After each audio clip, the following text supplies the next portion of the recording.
Ladies and gentlemen, we are now honored to ask you to please rise up and give a big round of applause to welcome to the Abyss 2016 President Rodrigo Duterte of the Republic of the Philippines.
Business Advisory Council, and on behalf of the audience gathered here today for the ASEAN Business and Investment Summit 2016, we sincerely thank you for joining us. We are looking forward to hear you on the future of the ASEAN community. Mr. President, the floor is all yours. Thank you. This is a distinct honor for me. Chairman Odette Soban Navong, the other distinguished leaders of the Asian Business Advisory Council, members of the Philippine delegation, awardees of the Asian Business Awards, the business community, ladies and gentlemen. Good evening. I thank the ASEAN Business Advisory Council and its chairman for the opportunity to participate as a speaker in this year's ASEAN Business and Investment Summit. I attach great importance on how laws are crafted and implemented to bring good governance and order and to provide an enabling environment for the country's progress and prosperity. From my perspective, for an ASEAN to be a global player, it must do the following. First, ASEAN must ensure the effective implementation of various agreements concluded through the years. I note that since establishment of ASEAN in 1967, several key economic agreements have facilitated regional economic integration of natural persons and mutual recognition arrangement of certain professions. It certainly took an immense amount of effort and compromise as member states shared their commitment and political resolve to accommodate and reconcile national interest with the regional aspiration of a one-nation Asian community. On the part of the Philippines, our economic focus will be towards the promotion of inclusive growth through innovation in 4 areas: micro, small, and medium enterprises, e-commerce, youth and women entrepreneurship. Second, ASEAN must hasten the growth and integration of sub-regional cooperation frameworks in the ASEAN. At the moment, we have the Greater Mekong Sub-Region, the GMS, the Indonesia, Malaysia, Thailand Growth Triangle, and the Brunei, Indonesia, Malaysia, Philippines, East ASEAN Growth Area, or otherwise known as the BIMP IAGA. Hailing from Mindanao, I commit to promote BIMP IAGA. We intend to open up our other major islands like Mindanao and the Visayas with high-quality backbone infrastructure.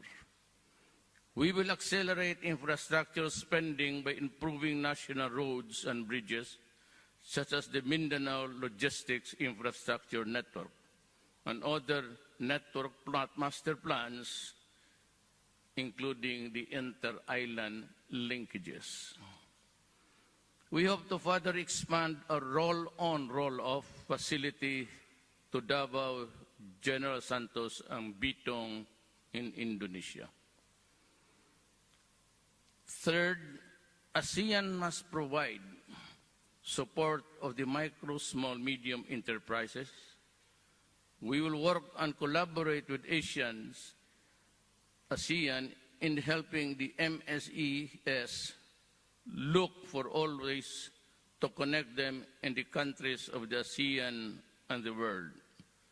We will work on enhancing the policy and regulatory environment, providing an affordable and innovative digital platform and accessing best practices and financial resources. Fourth, we must engage the world in a robust way in economic sphere. ASEAN is making further progress in fulfilling its commitments to the ASEAN Free Trade, the FTA, while the ASEAN's FTAs with Australia, New Zealand, China, Japan, India, and Korea are mutually beneficial, signifying Asia's ability to carry its weight in the area of economic partnership. With the establishment of the Regional Comprehensive Economic Partnership, or RCEP, we are now gaining further momentum. In November 2016, the Philippines will host the RCEP senior officials to further improve the pace and substance of our negotiations and conclude a comprehensive and high-quality RCEP agreement in timely manner. Finally, ASEAN needs stronger resolve and action to combat transnational crime, one of the most difficult and complex problems that we face in the region, and a pressing concern for the Philippines. The trade in illicit and illegal drugs in particular has emerged as a pressing problem for our countries, undermining social cohesion and the rule of law and the socio-economic program of a country. Recent events too have shown terrorism and violent extremism rearing its ugly heads and threatening to pull us back from our onwards advance to progress. We shall not be cowed. We will press on. We must redouble our efforts to concentrate on intelligence gathering, prevention, interdiction, arrest, and prosecution. We should act together in concert to ensure that economic gains we made so far will advance at full speed so that ASEAN can confidently play its rightful role as a global player, contributing to the economic growth and prosperity. Thank you.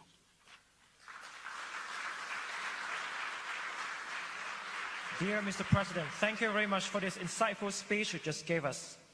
And may I ask Mr. President to remain on the stage for the photo session? I would like now to invite the National ASEAN Business Advisory Council heads for the photo session with Mr. President on the stage. And there's going to be another session with the Philippine awardees later.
is with the Philippines awardees from yesterday, so please come onto the stage to take photo with Mr. President. May I invite all of the Philippines awardees from yesterday to come on stage.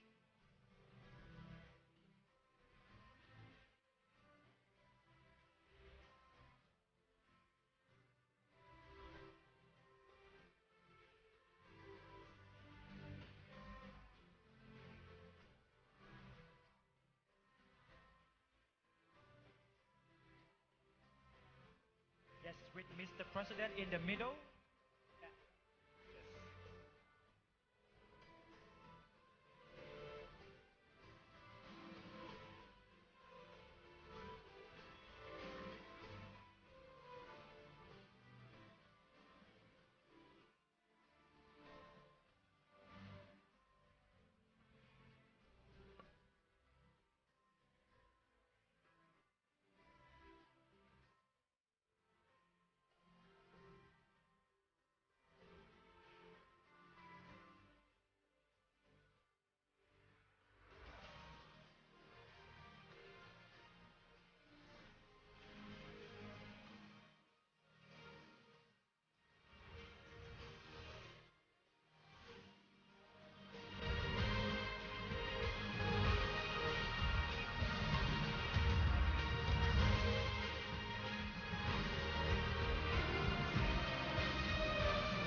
Thank you very much, Mr. President, and the Philippines awardees.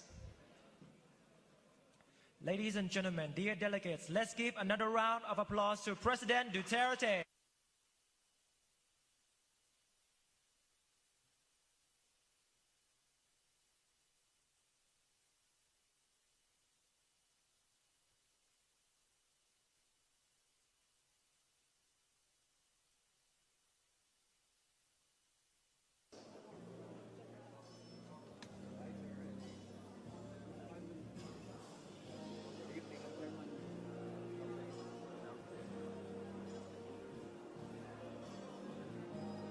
Dear participants,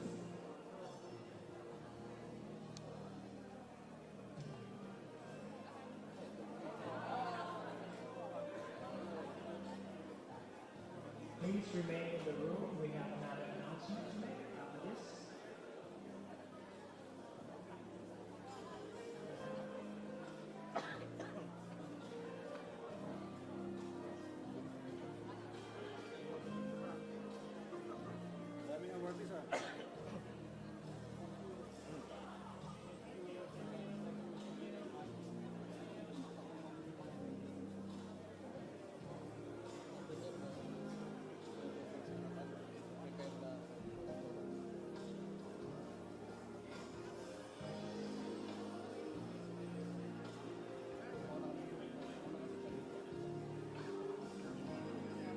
Dear participants, ladies and gentlemen, we now come to the end of today's session.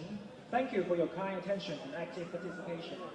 Tomorrow's session will begin at 9 a.m. sharp. However, due to security requirements, we would like to kindly ask you to come as soon as 8 a.m. Our day is not over yet, however.